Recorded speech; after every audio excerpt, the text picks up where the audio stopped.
الحمد لله نحمده ونستعينه ونستغفره ونؤمن به ونتوكل عليه ونعوذ بالله من شرور أنفسنا ومن سيئات أعمالنا من يهده الله فلا مضل له ومن يضلله فلا هادي له ونشهد أن لا إله إلا الله وحده لا شريك له ونشهد أن سيدنا ومولانا محمدا عبده ورسوله أرسله إلى الناس كافة بالحق بشيرا ونذيرا وداعيا إلى الله بإذنه وسراجا منيرا صلى الله تعالى عليه وعلى آله وأصحابه وأزواجه وذرياته وبارك وسلم تسليما كثيرا كثيرا.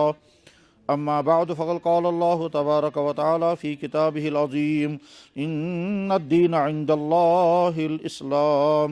وقال الله تبارك وتعالى ومن يبتغي غير الإسلام دينا فلن يقبل منه وهو في الآخرة من الخاسرين. وقال الله تبارك وتعالى وما بكم من نعمة فمن الله. وقال الله تبارك وتعالى فاذكروا آلاء الله لعلكم تفلحون. صدق الله مولانا العظيم وصدق رسوله النبي الكريم ونحن على ذلك لمن الشاهدين والشاكرين والحمد لله رب العالمين. يا رب صل وسلم دائما أبدا على حبيبك خير الخلق كلهم. مولاي صل وسلم دائما أبدا على حبيبك خير الخلق كلهم. مولاي صل وسلم دائما أبدا على حبيبك خير الخلق كلهم. محترم بزرگوں اور دوستو، انسان کو ہمیشہ اور خاص طور پر جب وہ نماز کے لیے آئے اس وقت اللہ کا شکر اس لیے ادا کرنا چاہیے کہ اللہ نے بے شمار نعمتوں سے تو نوازا ہے مگر ایمان کی دولت عطا فرمائی، جس دولت کے بغیر دنیا میں انسان کے پاس سب کچھ ہوتا مگر ایمان کی دولت نہ ہوتی تو یہ ناکام انسان تھا. تو اس لیے ہمیشہ یہ معمول بنانا چاہیے الحمدللہ علی نعمت الایمان، الحمدللہ علی نعمت الاسلام. اور جناب رسول اکرم صلی اللہ علیہ وسلم جو پڑھتے تھے اس کو قرآن کریم نے نقل کیا، الحمدللہ الذی ہدانا لہذا وما کننا لنہتدی لولا ان ہدانا اللہ. تمام حمد و ثنا اس اللہ کے لیے جس اللہ نے مجھے ان تمام چیزوں کی نعمت اور دولت عطا فرمائی. اگر اللہ عطا نہ کرتے تو شاید مجھے نہ ملتا. تو اس لیے اللہ نے ہم پر بہت بڑا فضل فرمایا ہے، ہم کو ایمان کی دولت عطا فرمائی. یہ ایمان کی دولت انسانوں کو یا تو صرف اللہ کے فضل سے ملتی ہے اور یا پھر اپنی بھی محنت ہوتی ہے اور اللہ کا فضل ہوتا ہے. کچھ انسانوں کے ایمان کی دولت ملی صرف اللہ کا فضل، اپنا کچھ بھی نہیں، اپنی کوئی محنت نہیں، اپنا کوئی قدم نہیں اٹھایا، صرف اللہ نے فضل فرمایا. اور وہ فضل کیا ہے؟ انسان کو اللہ نے پیدا کیا ایمان والے گھر میں، تو گھر میں ایمان کی دولت مل گئی. نہ اس کو سفر کرنا پڑا، نہ مصیبت جھیلنی پڑی، نہ ایک راستے کو چھوڑ کر دوسرے راستے کی طرف آنا پڑا، نہ ظلم سہنا پڑا، نہ وطن چھوڑنا پڑا، نہ ماں باپ چھوڑنے پڑے. جو لوگ ایمان قبول کرتے ہیں ان کو کیا کیا مصیبتیں آتی ہیں اور کیا کیا پریشانیاں جھیلنی پڑتی ہیں، کیسے اپنے خاندانوں سے کٹنا پڑتا ہے اور نئے خاندانوں میں ایڈجسٹ ہونا ہوتا ہے، بعض اپنے ملکوں کو چھوڑنے پر مجبور ہو جاتے ہیں. تو ان کو قربانی لگتی ہے اور اللہ کا فضل ہوتا ہے تو ان کے ایمان کی نعمت ملتی ہے. لیکن جن بھائیوں کو اللہ نے پیدا کیا ایمان والے کے گھر میں، وہ بڑے اطمینان سے کہتا ہے مولت مسلمان الحمدللہ، مولت مسلمان الحمدللہ. ہم میں سے اکثریت انہی لوگوں میں سے ہے کہ جن کو اس ایمان کے لیے نہ کوئی مصیبت جھیلنی پڑی، نہ ظلم سہنا پڑا، نہ سفر کرنا پڑا، نہ ماں باپ چھوڑنے پڑے، نہ وطن چھوڑ بدلنا پڑا، کچھ نہیں. وہ انسان بہت بڑا نادان ہے جس انسان کو زندگی میں کبھی بھی اس کا خیال نہیں آیا کہ اللہ نے مجھے کتنے بڑے امتحان سے بچایا ہے. شاید ممکن ہے اس کا ساتھ امتحان کو ناکام. کیسے ناکام ہوتے؟ اگر کسی ایسے گھر میں پیدا ہوئے ہوتے جہاں ایمان کی دولت نہیں ہے، وہاں کچھ اور ہے، اس میں پیدا ہوئے ہوتے، ہو سکتا ہے ساری زندگی اسی کفر میں گزرتی اور خیال بھی نہ آتا کہ ہم کفر میں زندگی گزار رہے ہیں، اور ہو سکتا ہے کفر میں خیال آتا اس کفر کو چھوڑیں گے، مگر ایمان قبول کرنے پر جو مصیبتیں سامنے آتی ہیں ان کی وجہ سے ہم وہ قدم نہ اٹھا پاتے، اور یہ بھی ہو سکتا ہے کہ تیار ہو جاتے مگر حالات ہم کو وہاں پہنچنے نہ دیتے اور نتیجے میں ہم ناکام ہو جاتے۔ اللہ کے نبی علیہ السلام کے سامنے دو بڑی شخصیات تھی، ایک کا نام عمر، ایک کا نام ابو جہل۔ ٹھیک، حضرت عمر بھی بہت اونچے درجے کے ہیں، ابو جہل اپنی سوسائٹی کا بہت اونچا انسان تھا۔ اللہ کے نبی نے ان کو بھی دعوت دی، عمر ابن خطاب بن گئے، عمر فاروق بن گئے، ابو جہل ویسا ہی رہا، تو محروم ہو گیا۔ اللہ نے ہم کو اماں والے گھر میں پیدا کیا، الحمدللہ رب العالمین، اس لیے روٹین بنانا چاہیے، کبھی تنہائیوں میں بیٹھ کر کے یا اللہ یہاں کوئی نہیں سن رہا ہے، آپ ہے اور میں آپ کے بندہ آپ کے سامنے ہوں، میں شکر پڑھتا ہوں آپ نے مجھے ایمان کی دولت سے نوازا ہے، گھر میں مجھے ایمان کی نعمت مل گئی، میں بہت اطمینان سے پڑھتا ہوں اشہد ان لا الہ الا اللہ واشہد ان محمدا عبدہ ورسولہ، بہت اطمینان کے ساتھ ہم کہتے ہیں لا الہ الا اللہ محمد الرسول اللہ۔ اس پڑھنے کے لیے ہم کو کوئی سبب، علامہ اقبال نے کہا ہے وہ ایک کلمہ، وہ ایک سجدہ جسے گرا سمجھتا ہے تو دیتا ہے ہزار سجدوں سے آدمیوں کو نجات۔ اگر یہ ایک کلمہ اور یہ ایک سجدہ ہمیں نہ ملا ہوتا، نہ جانے کہاں کہاں کن کن چیزوں کے سامنے سجدے کرنے پڑتے، پتھروں کے سامنے، جانوروں کے سامنے، اپنے ہاتھوں سے بنائے ہوئے پلاسٹک کی مورتیوں کے سامنے، اپنے ہاتھ سے پلاسٹک کی مورتی بناتے پھر اسی کو کہتے یہی میرا خدا ہے۔ اللہ نے ان تمام چیزوں سے ہم کو بچایا اور ہم کو اپنے سامنے جھکنے والا بنایا، تو ایمان کی دولت اور اسلام کی نعمت مل گئی۔ ایک دفعہ ایک صحابی نے جناب رسول اکرم صلی اللہ علیہ وسلم سے سوال کیا کہ میں نے کفر کے زمانے میں جتنے اچھے کام کیے ہیں ان کاموں پر اللہ مجھے کیا عطا کریں گے؟ تو اگر اللہ کے نبی علیہ السلام یہ ارشاد فرماتا ہے کہ تمہیں بہت انعام ملے گا تو مل نہیں سکتا، کیونکہ ایمان کے بغیر کوئی نعمت آخرت میں کام دیتی ہی نہیں ہے، اور اگر یہ فرماتے تمہیں کچھ بھی نہیں ملے گا تو اس کا دل ٹوٹ جاتا ہے۔ کہ زمانے کفر میں نے بہت کام کیے تھے، غریبوں کی مدد، یتیموں کی خدمت، جن بچیوں کو زندہ مارنے کے لیے لوگ تیار ہوتے تو ان کو بچا لیتا تھا اور کہتا تھا یہ بچی میں مریوں نہیں دیون میں، اور وہ پرورش کر کے پھر اس کو شادیاں کرتا تھا آگے چل کر، غلاموں کو آزاد کرانا۔ تو غرض یہ کہ خیراتی اعتبار سے اس نے بہت نیک کام کیے تھے۔ اس لیے اس سے سوال کیا کہ حضرت مجھے یہ فرمائیں کہ میں نے کفر کے زمانے میں جتنے نیک کام کیے ہیں ان نیک کاموں کی وجہ سے مجھے کوئی اجر ملے گا؟ تو اگر اللہ کے نبی علیہ السلام یہ ارشاد فرماتے کچھ بھی نہیں ملے گا تو اس کا دل ٹوٹ جاتا۔ وہ یہ سوچتا کہ جس اسلام کو میں نے قبول کیا اس اسلام نے میرے پچھلے تمام کاموں کو تو مٹا ہی دیا، آت اسلامت میں چھئی نہ کہاں کہ جو میں نے نیک کام کیے ان نیک کاموں پر مجھے کوئی انعام نہیں، اسلام تو کہہ رہا کچھ نہیں ملے گا، تو اس کا دل ٹوٹ جاتا۔ اور اگر یہ فرماتے ضرور تمہیں کچھ ملے گا، مگر قانون یہ ہے کہ نہیں مل سکتا۔ کیوں نہیں مل سکتا؟ آخرت میں کسی عمل پر اجر ملنے کے لیے شرط ہے ایمان۔ اس وقت اللہ کے نبی علیہ السلام نے اپنی بصیرت، اپنی فراست، اپنی دور اندیشی یا اللہ کی وحی سے کیا ارشاد فرمایا؟ کہنے لگا اللہ نے تم کو اس پہلے زمانے کے اچھے کاموں پر بہت بڑا انعام عطا کیا، بہت بڑا انعام عطا کیا، تم کو اسلام کی دولت مل گئی۔ اس نے کہا بالکل صحیح، اتنی بڑی ایک لفظ میں آپ نے فرمایا اسلمت علی ما اسلفت، یہ کیسا سا برونٹ کورمت اوسط تفے کرنا ہے خدا انعام عطا سو بنیو کو سلمان۔ اور ایک حدیث میں جناب رسول اکرم صلی اللہ علیہ وسلم نے کیا ارشاد فرمایا؟ الحمدللہ الحمدللہ ہم اس پہ شامل ہیں۔ کیا فرمایا؟ طوبیٰ لمن رآنی وآمن بی، خوشخبری اور مبارک تمن انسانن، خوشخبری اور مبارک ان انسانوں کو جنہوں نے مجھے دیکھا، وآمن بی اور مجھ پر ایمان بھی لایا۔ تو یہ خوشخبری اور مبارک دی جا رہی ہے، مگر اس خوشخبری اور مبارک کے حقدار صحابہ کرام، کیونکہ انہوں نے اللہ کے نبی کو دیکھا، ان کے ہاتھ پر ایمان قبول کیا، ان کی اقتداء پہ نمازیں پڑھی، ان سے مصافحے کیے۔ اس کائنات میں نبیوں کے بعد صحابہ سے زیادہ مقدس جماعت کہیں کوئی پیدا نہیں کر سکا، کر بھی نہیں سکتا۔ یہ تو نبی کا کمال تھا کہ ایسی جماعت تیار کی تھی جو پورے عالم کے لیے نمونہ۔ تو صحابہ، اللہ کے نبی کا ارشاد کیا ہے؟ طوبیٰ لمن رآنی، خوشخبری ان انسانوں کے لیے جنہوں نے مجھے دیکھا، وآمن بی اور مجھ پر ایمان لایا۔ مگر ہم اس طبقے میں شامل نہیں ہیں۔ ہم اس کیٹیگری میں نہیں ہیں، اس لیے ہم کو تو یہ مبارکبادی نہیں ملی۔ پھر آگے کیا فرمایا؟ فرمایا وَطُوبَى سَبْعَ مَرَّاتٍ لِمَن لَّمْ يَرَانِي وَآمَنَ بِي، 7 مرتبہ خوشخبری اس انسان کو جس نے مجھے دیکھا نہیں ہوگا پھر بھی کہتا ہوگا میرا نبی محمد الرسول۔ ہم اس میں شامل ہیں الحمدللہ، ہم دل کی گہرائی سے کہتے ہیں ہمارا نبی محمد الرسول اللہ، اشہد ان محمد الرسول اللہ، بالکل سچے دل کے ساتھ، اطمینان کے ساتھ۔ جیسے اس وقت دن ہے اور دن کے ہونے کا یقین ہے، ایسے ہمیں یقین ہے محمد صلی اللہ علیہ وسلم اللہ کے نبی تھے۔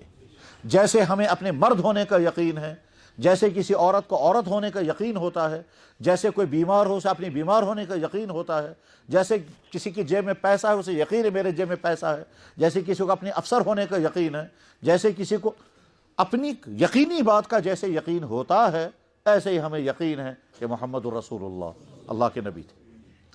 اگر کسی انسان سے یہ کہا جائے کہ آپ نے اپنے گرینڈ فادر کو دیکھا ہے، تو کوئی کہے گا جی میں چھن اس میں پانوں بڑی باپ چھن میں اس میں، یا کہے گا جی میں نے دیکھا ہے۔ آپ کے پاس کیا ثبوت ہے کہ وہ آپ کا گرینڈ فادر ہے؟ کہے گا میں کیا ثبوت چھوں، میور مول اس ورنہ اس میں مول، میرا باپ یہ کہتا رہا یہ میرا باپ ہے، اس کے علاوہ اور کیا ثبوت چاہیے مجھے؟ بس اسی پر میں مطمئن ہوں کہ یہ میرا باپ ہے، وہ میرا دادا ہے، یہ میرا باپ ہے، وہ میرا گرینڈ فادر ہے، اس کے علاوہ مجھے اور کوئی ثبوت نہیں چاہیے۔ اپنے باپ کے کہنے پر ہم نے ایک شخص کو اپنا دادا مان لیا اور دل میں یقین ہے، پورا یقین بیٹھا ہوا یہ ہمارا دادا ہے۔ بس ٹھیک جیسے ہم اپنے نہ دیکھے ہوئے دادے کو اپنا دادا مانتے ہیں، بلکہ یوں کہیے ہم اپنے باپ کو مانتے ہیں دیکھے بغیر ہی۔ اس یمس ونان چھ میں مول، اس وچت ونان، اس بوزت ونان چھ میں مول۔ ہم سن کر کہتے ہیں یہ ہمارا باپ ہے، دیکھ کر نہیں کہتے۔ دیکھ کر کیسے نہیں کہتے؟ جب ہمارے والد ہماری والدہ کا نکاح ہوا اسے ایسی نہیں ہوا، تو جس دن ہمارے باپ اور ماں کا نکاح ہوا ہم اس دن تھے ہی نہیں۔ اس کے بعد ہمارے باپ اور ہمارے ماں میں ایک ساتھ زندگی گزاری، پھر ہمارا جنم ہماری پرورش شروع ہونے لگی، یا ہم کنسیو ہو گئے اور ماں کے پیٹ میں بننے لگے، تو ہم کو نہیں معلوم ہے کہ ہمارے باپ کی باڈی سے ایک لکوڈ نکلا، وہ ماں کی رحم میں پہنچا، ماں کا ایگ وہاں سے نکلا، اور اس کے بعد ماں کے رحم میں ہم میں تیار ہو رہا، مجھے نہیں معلوم۔ اس کے بعد پھر 9 مہینے میں ہم نے وہاں گزارے، میں نے سنا ہے 9 مہینے گزارے، دیکھے میں نے نہیں ہے۔ اس کے بعد میں پیدا ہوا، مجھے یہ بھی یاد نہیں میں پیدا ہو گیا، اور مجھے یاد نہیں میں پیدا ہو گیا، پھر میں نے دودھ پیا، مجھے وہ بھی یاد نہیں ہے، پھر میری ماں نے مجھے پرورش کی، کچھ پتہ نہیں۔ اس کے بعد میں ذرا سا بڑا ہو گیا، میں جب بولنے لگا، سننے لگا، سیکھنے لگا، یاد کرنے لگا، تو میرے باپ نے کہا یہ گئے سے موج، ماں نے کہا یہ کہ گوئے سے مول، اشتمون آن سے یہ سے مول۔ اس کے علاوہ اور کیا ثبوت ہے انسان کے پاس؟ بس ہم باپ کو مانتے ہیں چونکہ ماں نے کہا، بھائی نے کہا، چاچا نے کہا، غیر کیوں وہ یہ مول۔ اور اس کے بعد اس باپ کا رویہ ہمارے ساتھ بڑی محبت کا تھا، تو میں نے سمجھا کہ صاحب ایک ثبوت تو میرے پاس یہ ہے کہ ساروں نے کہا یہ باپ ہے، اور باپ کا رویہ میرے ساتھ ایسا تھا جس سے میں سمجھا کہ مول ہی ہے کہ ہم کس میں رویہ کریں، لہذا میں نے باپ مان لیا۔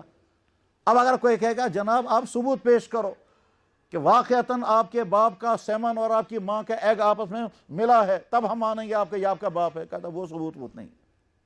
بس جیسے ہم ان چیزوں کو مانتے ہیں، اس کائنات کے مشاہدوں کی بنیاد پر ہمیں یقین ہے کہ جناب محمد الرسول اللہ اللہ کے نبی ہیں اور ہم ان کے امتی ہیں۔ اور حضور نے کیا فرمایا؟ 7 مرتبہ مبارک اس انسان کو جس انسان نے مجھے دیکھا نہیں ہوگا اور پھر بھی کہتا ہوگا میرا نبی محمد الرسول۔ اس کیٹیگری میں شامل الحمدللہ رب العالمین، ہم اعلان کر کے کہتے ہیں ہمارا نبی محمد الرسول اللہ صلی اللہ علیہ وسلم۔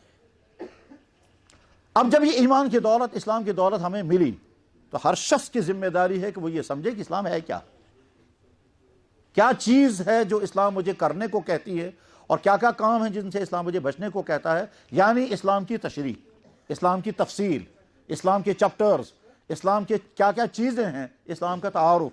جب ہم مسلمان ہیں، ہمیں سے ہر شخص کی ذمہ داری ہے کہ ہم سیکھیں اسلام کیا ہے۔ اور اگلی ذمہ داری ہم میں سے ہر شخص کی یہ بھی ہے کہ اگر ہم کسی اپنے اس انسان کو جو ایمان والا نہیں ہے، وہ اگر ہم سے یہ پوچھتا ہے ہم کو بتاؤ یہ اسلام کیا ہے، تو جناب جی کو کس مولویت پر سن، ہم مسلمان ہر آدمی کہے گا میں نہیں بتا سکتا اسلام کیا ہے، کسی عالم سے پوچھو یا کسی سکالر سے پوچھو۔ ہم کیوں کہیں گے کسی سکالر پوچھو؟ ہم جب خود مسلمان ہیں ہم کو اسلام کا تعارف کرانا ہے، اسلام کیا ہے۔ لہذا ضروری ہے کہ ہر مسلمان سیکھے سمجھے اسلام کیا ہے، اور جب اسلام کیا ہے کا جواب ڈھونڈیں گے تو پھر طرح طرح کے جوابات سامنے آئیں گے. بہت ڈیٹیل والا جواب بھی آئے گا اور مختصر جواب بھی آئے گا. مختصر جواب دیں گے، اس کی ڈیٹیل آئے گی تو سارا اسلام اس میں آئے گا، اور ڈیٹیل والا جواب نکالیں گے، اس میں جب اس کو شارٹ کریں گے تو ایک ہی جواب آئے گا. غرض یہ کہ ہر مسلمان کو سمجھنا ضروری ہے، تفصیل کے ساتھ سمجھنا بھی ضروری ہے اسلام کیا ہے، اور اختصار کے ساتھ بھی سمجھنا ضروری اسلام کیا ہے. ایک بہت بڑے عالم سے پوچھا گیا، حضرت ایک لفظ میں آپ اسلام سمجھائیں. تو انہوں نے کہا میں ہاں ایک لفظ میں سمجھا سکتا ہوں اسلام کیا ہے. انہیں فرمائیے. انہوں نے کہا اسلام نام ہے حق ادا کرنے کا. اس نے کہا اس سے تو سمجھ میں نہیں آیا کیا مطلب ہوا اس کا. کہا دیکھو، اس کائنات کو بنانے والا اللہ ہے، اللہ کا حق ادا کرنا اسلام ہے. اس کائنات کے لیے نبی آئے محمد رسول اللہ، ان کا حق ادا کرنے کا نام اسلام ہے.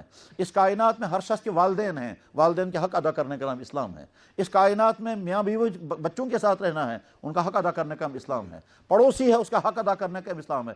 اسلام نام ہے حق ادا کرنے کا، خالق کا بھی اور مخلوق کا بھی. پھر مخلوق میں انسان بھی آتے ہیں، جانور بھی آتے ہیں. حق ادا کرنے کا نام اسلام ہے، یہی ہے. انہوں نے کہا بات تو سمجھ آتی ہے، لیکن اس کو ذرا اور ڈیٹیل میں جب ہم لائیں گے تو میرے بھائیو اسی کو میں تھوڑی سی تفصیل کے ساتھ سمجھانا چاہوں گا کہ اسلام کی بنیاد دو چیزوں پر ہے. ایک ہے اللہ کی کتاب قرآن، اور ایک ہے اللہ کے نبی کا ارشاد حدیث. قرآن اور حدیث یہ دو پلرز ہیں، ان پر اسلام کھڑا ہوا ہے. قرآن میں اللہ کا کلام آتا ہے، اللہ کی ورڈ جس کے ساتھ، اور حدیث میں نبی کا کلام ہوتا ہے، اور اس میں جو مطلب جو ہوتا ہے وہ اللہ کی مرضی کے مطابق ہوتا ہے. کلام خدا اور کلام رسول، یہ دو چیزوں پر اسلام کی بنیاد کھڑی ہوئی ہے. اللہ کے نبی نے فرمایا میں تمہارے درمیان دو چیزیں چھوڑ کر کے جا رہا ہوں، ترکت فیکم امرین، میں تمہارے لیے دو چیزیں چھوڑ کر کے جا رہا ہوں، تم گمراہ نہیں ہوگا اگر تم نے اس کو مضبوط پکڑ لیا. ایک ہے قرآن اور ایک ہے سنت. سنت سے مراد ہے وہ احادیث جو اللہ کے نبی علیہ السلام نے ارشاد فرمائی، یا وہ اعمال جو اللہ کے نبی نے اختیار کیے اور اس کے بعد پھر امت کے سامنے آ گئے. تو ان دو بنیادوں پر اسلام کھڑا ہے. قرآن اللہ کی اتاری ہوئی کتاب ہے، اور جن لفظوں میں اللہ نے وہ کتاب اتاری تھی وہ کتاب آج تک انہی لفظوں کے ساتھ موجود ہے، محفوظ ہے. اس میں کوئی ملاوٹ نہیں ہوئی، اس میں کوئی خرد برد نہیں ہوا، اس میں کوئی کمی زیادتی نہیں ہوئی.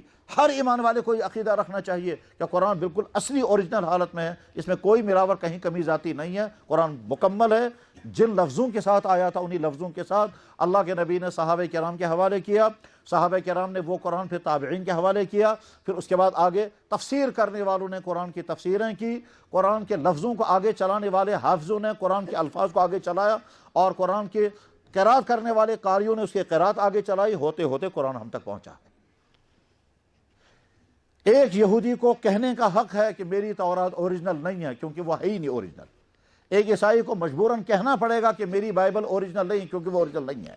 لیکن ایک مسلمان کو کہنا لازم ہے کہ وہ قرآن جس کو میں مانتا ہوں یہ مکمل محفوظ ہے، اور اللہ کے نبی علیہ السلام پر جس طرح سے اتارا تھا وہی قرآن آج تک ہم تک پہنچا ہے. اور دوسری چیز ہے جو جناب رسول اکرم صلی اللہ علیہ وسلم نے، اس کو کہتے ہیں حدیث. اللہ نے اور کسی نبی کے لیے یہ انتظام نہیں کیا جو انتظام جناب رسول اکرم صلی اللہ علیہ وسلم کے لیے ہوا کہ آپ کی ایک ایک چیز ریکارڈ کر لی گئی. کسی نبی کے ساتھ یہ انتظام نہیں ہوا ہے. یہ بالکل انشرح کے ساتھ سمجھنے کی بات ہے. ایمان والوں کو بھی سمجھنا چاہیے اور باقی لوگوں تک بھی یہ میسج پہنچانا چاہیے کیا کہ صرف محمد الرسول اللہ کی ذات ایسی ہے، ان کی ایک ایک چیز کو ریکارڈ کرنے کا اللہ نے پورا انتظام کیا تھا. چنانچہ آپ نے جو جو کیا وہ بھی ریکارڈ میں ہے، جو جو کہا وہ بھی ریکارڈ میں ہے. وہ تمام چیزیں بھی ریکارڈ میں جو پرائیویٹ لائف میں آپ نے کی ہیں، وہ تمام چیزیں بھی ریکارڈ میں ہیں جو آپ نے پبلک لائف میں کی ہے.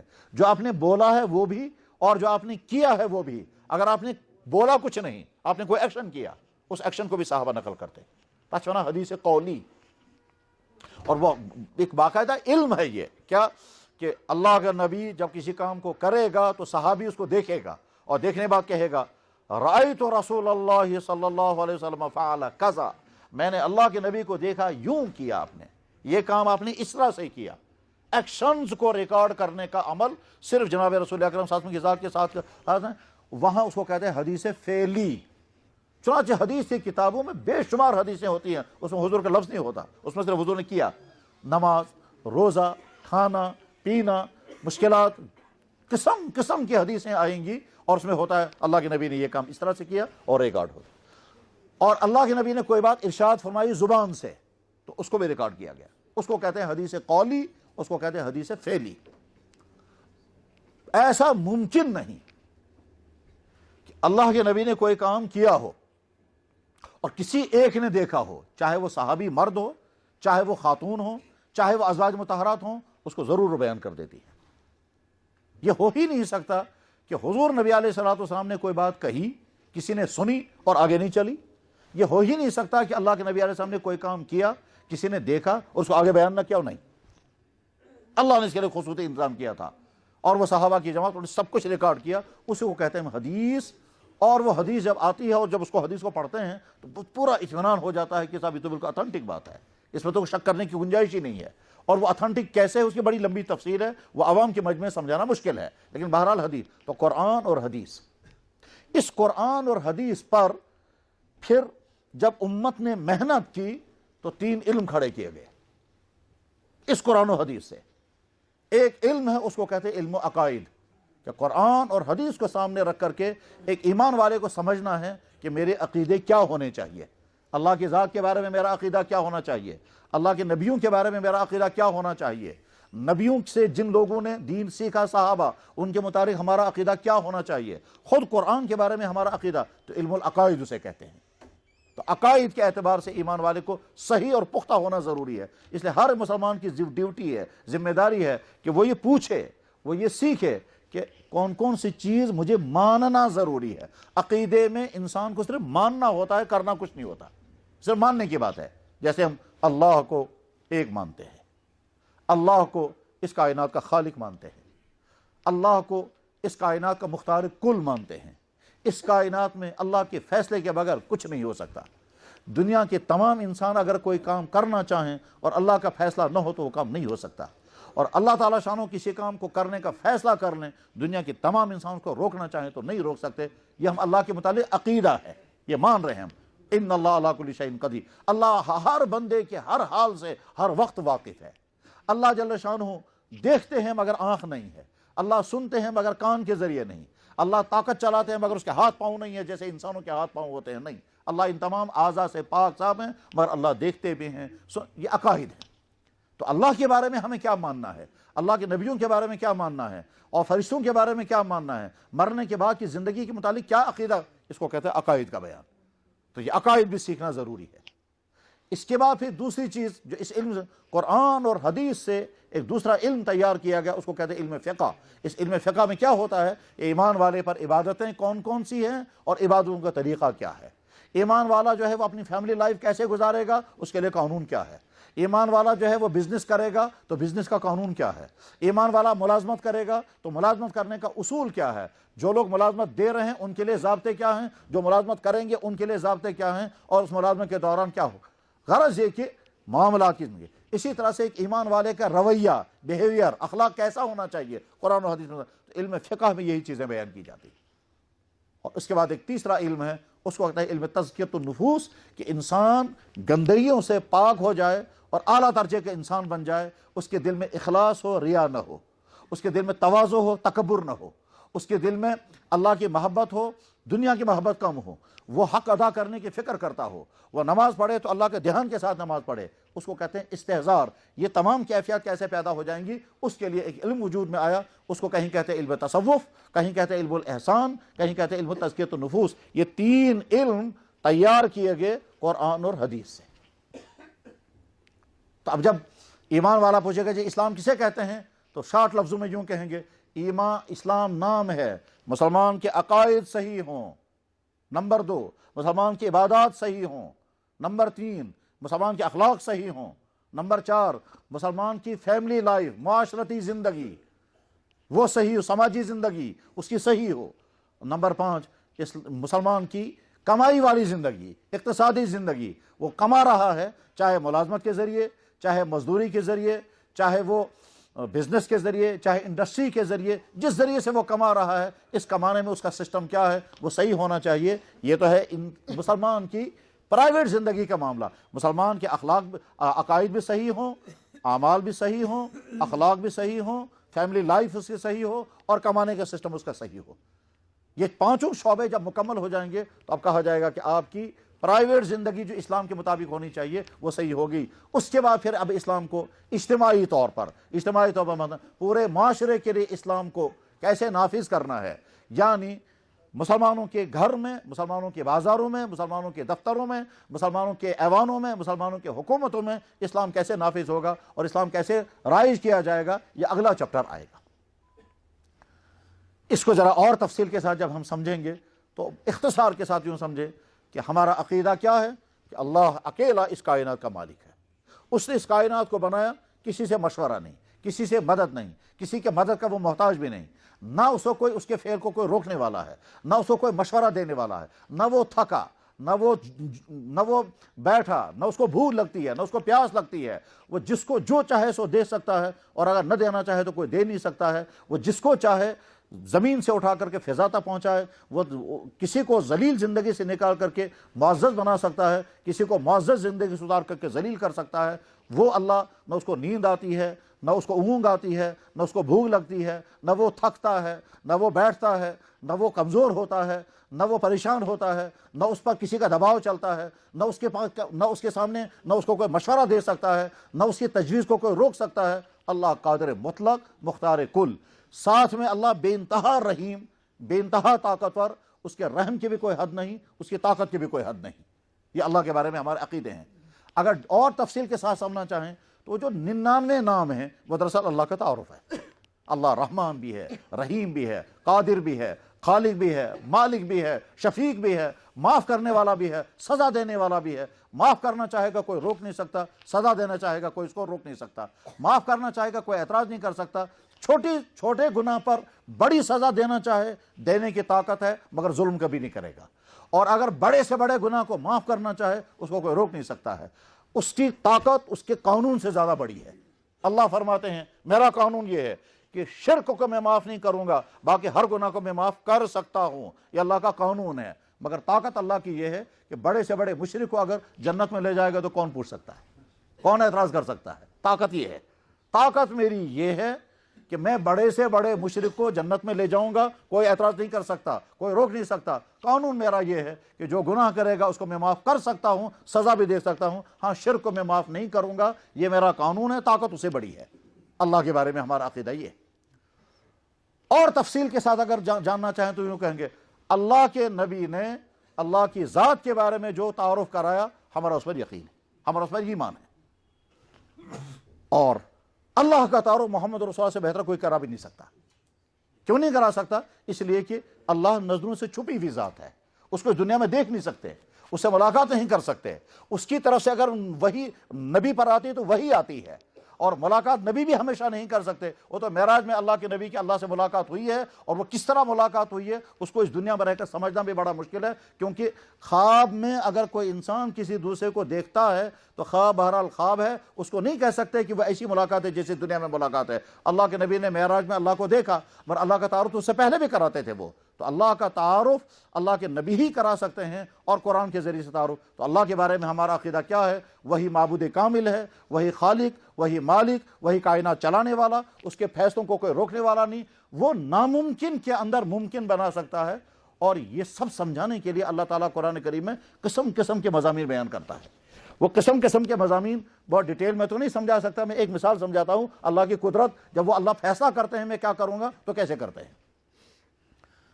فرعون کو یہ بتایا گیا کہ تمہارے ملک میں ایک بچہ پیدا ہونے والا ہے، وہ تیری حکومت کا خاتمہ کرے گا۔ تو فرعون نے اعلان کر دیا آج کے بعد جو بھی بیٹا پیدا ہوگا اس کو ذبح کر دو۔ چاہے بنی اسرائیل کی ہر گھر میں ہر بیٹے کو ذبح کرنے کا سلسلہ شروع ہو گیا، اور ہر گھر میں پولیس کھڑی رہتی تھی۔ جو ہی عورت کو بچہ پیدا ہوا، اگر لڑکا ہے تو ذبح کر دیا گیا، اگر لڑکی ہے تو زندہ چھوڑ دیا گیا۔